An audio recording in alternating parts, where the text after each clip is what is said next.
So first of all, I'm so thankful for being here in London for the first time and have the opportunity to present this talk. That what I'm going to talk about is the things that I've learned about going from development to production with projects developed with Rust, Python, and using GitLab CI for that. So that's me. Well, not the cat. I'm a Mozilla representative from Mexico. I've been with the Mozilla community for the last 8 years, and I'm member of some of the communities that Mozilla have around the world. And also I've been a speaker for a long time. I've been also part of the Mozilla Open Leaders program, which is a program that gives people training and mentoring on how they can start their own open projects. I recently joined the GitLab Heroes program. So this is the agenda that I will follow. But first of all, my way to Rust. So I was part of the Firefox launch team in Mexico, a project that lasts from 2013 to 2015. You heard about Mozilla telling that the project will end in 2015. So after that, I was looking for a project to contribute, but I was looking for a technical project. So that same year, I heard about Rust, which is the Mozilla's programming language, language that is being in development for since 2009. And I started learning about that. So by reading the book, running the examples that are available in the official documentation, solving some exercises like the ones available here, and migrating some projects from Python to Rust. Well, at first that was the idea, but then I realized that it wasn't possible, and I will tell you why later. And working on some personal projects. Like this one. How many of you used HTML5 for creating presentations? Raise your hand. How many of you know about Reveal.js? Great. So I started working on an application to have all my slides available from one place. So I created a gallery app, and this is the UI for the project. You can take a look at the code at the GitLab repository. So I started this project with Python and migrating it from Python to Rust was so simple. I rewrite the whole code in Rust, but I also was working on another project that I applied with to the Mozilla Open Leaders program 2 years ago, and for this project I was using the Cairo FBG Python library. I needed this specific library because I was converting from SVG files to PDF. So that's how I found out that it wasn't possible to rewrite this specific part with Rust, because there is not an alternative available in Rust for this library. There is also not a crate or library in Rust that helps us use Cairo by running the Python library. So, and also I was working on an example for a conference I was going to talk about Firebase and Rust, but there is also not any library available in Rust that we can use for connecting to Firebase and retrieving data from a database.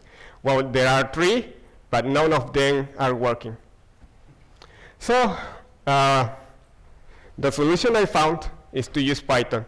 I had a background with Python, being a Python developer for years, and also taught Python at a local university.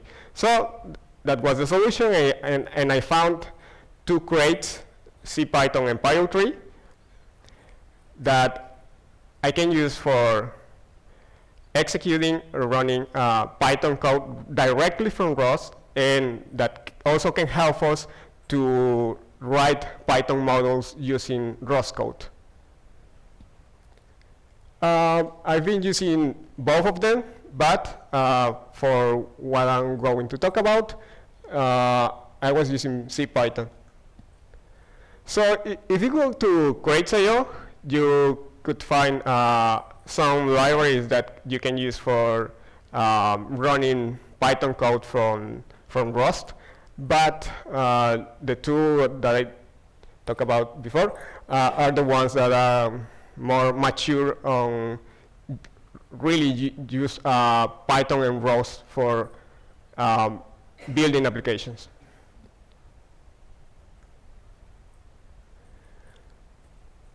So if you already have Python configured, the only thing that you have to do is to install Rust. But if you don't, if you're using any Linux distribution, you probably have a version of Python already installed. Well, at least for the distributions that have it as a dependency for some applications. But if we talk about Manjaro or Arch Linux, we don't have Python installed at the first. So this is the command that we have to run in the terminal for Linux distribution and Mac. What it's going to do is to install Rustop, which is the official installer for Rust, and download the stable version of Rust. But for the project that I'm going to talk about, we will use the nightly version of Rust. We also need Git, GCC, Rust needs a C compiler, and Cargo, which is the package manager for Rust projects. And talking about Python, we can use pipm to manage the dependencies of our project. This is the website of Rustop, the official installer for Rust. When you go to that website, it will detect the operating system that you're on. So it will show you how to install Rustop on that specific operating system. For Windows, you have to download the X file and install other things. I don't remember. I'm not using Windows for so many years, but that's not the point. So we have to create a new project. For that, we used Cargo, which is the package manager for Rust projects. And Cargo will generate one file, that is the cargo toml file, and a directory, the src directory. The cargo toml file is a manifest for the application that will have information about the project, the dependencies that we need for the project. And at the first time, in the src directory, we will have a main.rs file that will contain an example of a Rust application. So, well, after that, we have to move to the directory that Cargo created to set the default toolchain for the project. but for this kind of projects where we will be using CPython or Pyo3 for the Python part, we need to use the nightly version of Rust. Add a Python directory where we're going to put the Python modules that we need for the project. Edit the cargo.toml file, add a pip file or a requirements.txt file for the dependencies of the Python model, and write the Rust code and add the Python scripts. This is how a cargo.toml file will look like. We have the name of the application, the version, authors. If you're on Linux, it will take the user of your system and put it as the author of the project. That's been my nickname for the last 15 to 17 years. Don't ask me why I choose them. And the edition, we have two editions of Rust, the 2015, that are versions before the 36.1 version of Rust, and the 2018 that are the versions from 3016 to the actual one that is the 39. The dependencies that we need for the project, CPython for the Python part, Cerder, which is a library that helps us with reading information from files like JSON, and Rocket, which is a web framework for Rust. And okay, and for the bit file, this is an example for a project that uses Firebase, and we need Firebase, and all of the other dependencies are dependencies of Firebase, so we need to put those dependencies in the file, and the Python version that we will be using. It has support for Python 3.05 and latest version. So this is an example of a Firebase database. This is a database where I put information of an application that I was working on. The application, it contains information about speakers, and it will read that database to generate certificates of participation. I was using Python for this project, but as I told you before, I needed to use Cargo in Rust, but there's no alternative, so I'm using the Python library. And for the Python part of the project, we have to connect to the Firebase database, retrieve the data, and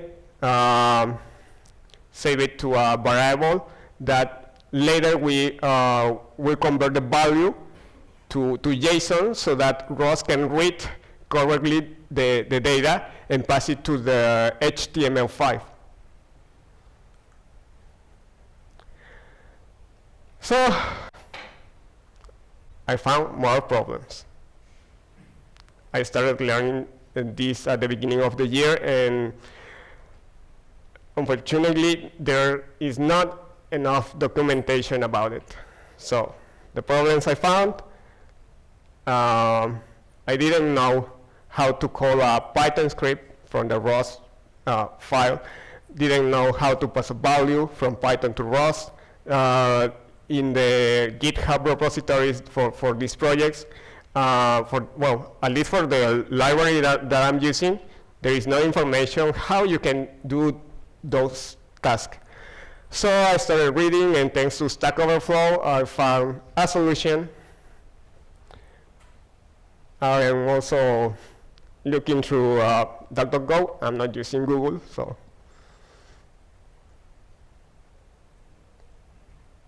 This is part of the solution. This is the code that helps us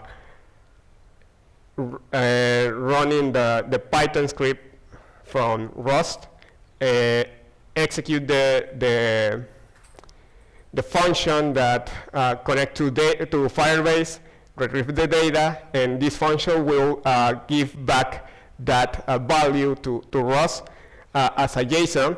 So after that,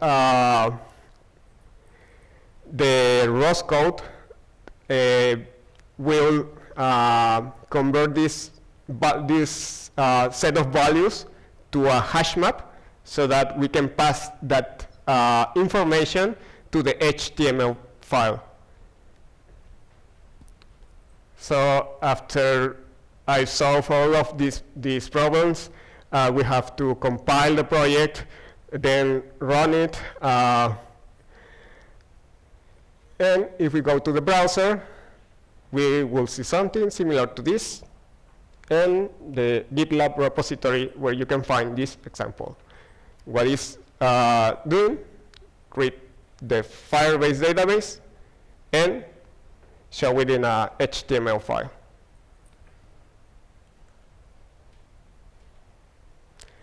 But let's talk about the deployment part of the project. So when we're configuring GitLab, we have to choose a Docker image for running the test and also do the deployment part. But there is an official image for Rust that also have an option to choose the version of Rust that we will use. That could be nightly or beta or stable. And the problem is that the Python version that is installed in this Docker image that is based on a Debian image itself is that we need pipm and we need other tools to be installed. So we customize that Docker image and generate another one that have pipm installed. And after that, now that we have the Docker image that we will use,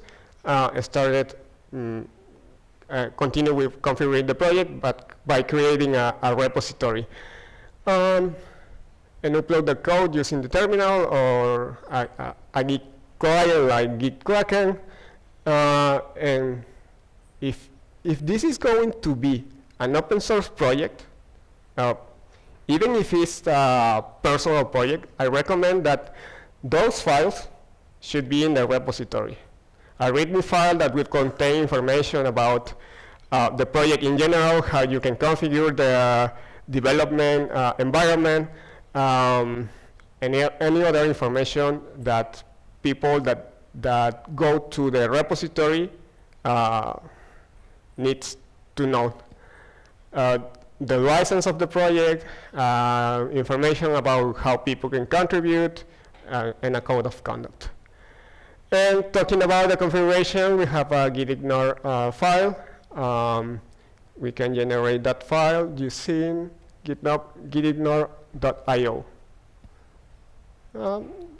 In the search bar, we write the languages or technologies that we are using for the project, like Python, Rust. I don't know how many technologies it has support to. And another files that we need, the GitLab CI YAML file. The three that are listed here, I will explain it later.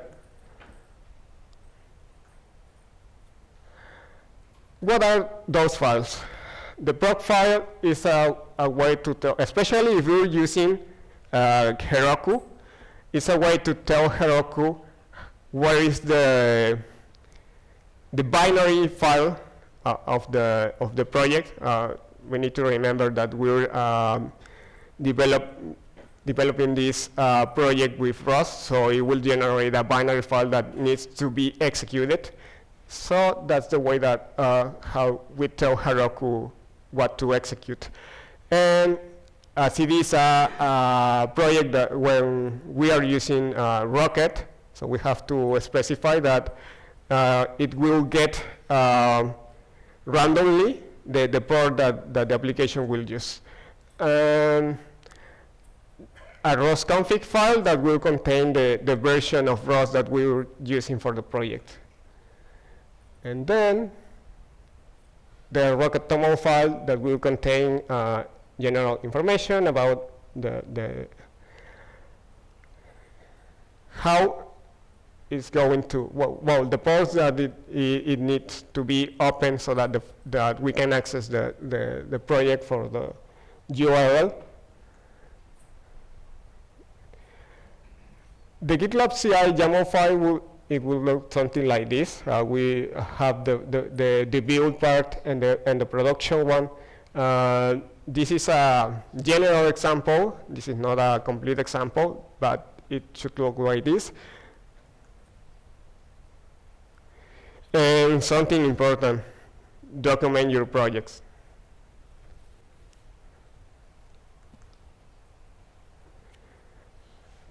As I told you at the beginning of the talk, I'm from Mexico, so I'm living in a Spanish-speaking country, and I started learning English 15 years ago.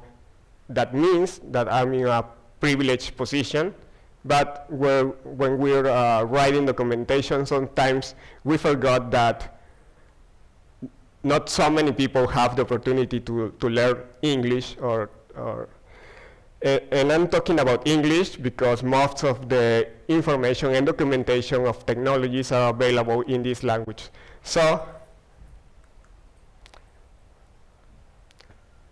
if we live in a non-English speaking country, don't forget to write documentation in our native language. So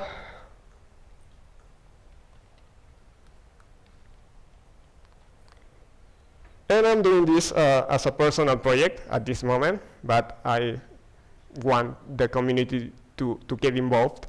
I'm writing articles to explain all of these things. There is not enough information about how you can configure GitLab for the CI/CD part for ROS projects, or how you can use ROS with other technologies and languages like Python or any other, like Node, for example. So I'm writing here. You probably have heard about this site.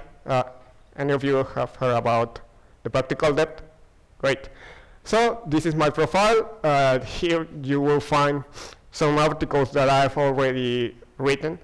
And the idea is to have more information available, but now I'm focusing on writing articles in Spanish, but if any of you is interested in having this information in English, I could take the time to do it.